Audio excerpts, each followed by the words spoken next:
ohjelman kuuntelija Marokosta on tukalassa tilanteessa otsikolla Veljeni on narkomaani.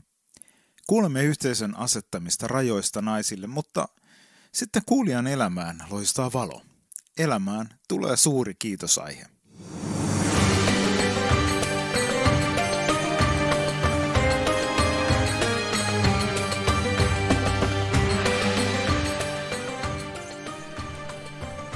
Elän veljeni kanssa.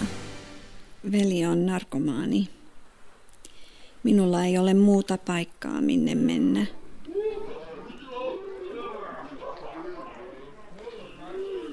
Meidän yhteisössämme nainen ei vaan voi asua yksin, tai häntä syytetään siveettömäksi tai paheelliseksi. Veljeni hakkaa minua huumepäissään.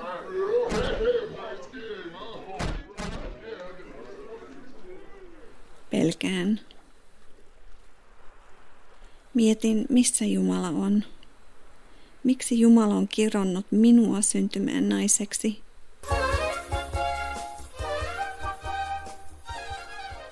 صديقتي أهلا وسهلا فيكي بحلقة جديدة من برنامج لكي رجاء. اليوم عنا موضوع جديد شيق كتير حلو. Olen nyt löytänyt Toivoa naisille -ohjelmat. Niissä kerrotaan, kuinka voi nousta tilanteen yläpuolelle ja että Jeesus antaa todellista rakkautta. Voitteko kertoa minulle tästä lisää? Elän tällä hetkellä mustassa kuopassa ja pimeys ympäröi minua kaikkialta. Myöhemmin sama kuuntelija otti uudestaan yhteyttä. Tilanne oli muuttunut dramaattisesti.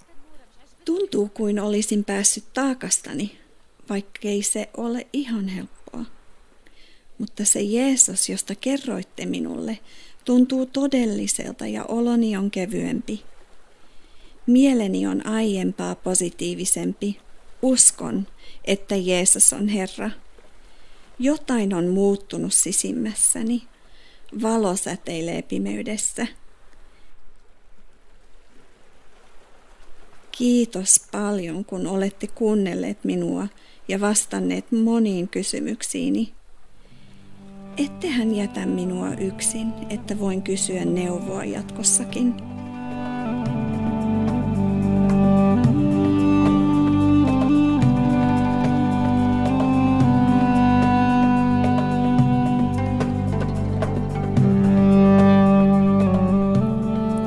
Tällaisia kiitosaiheita Toivoa naisille -ohjelmat maailmanlaajuisesti saavat aikaan.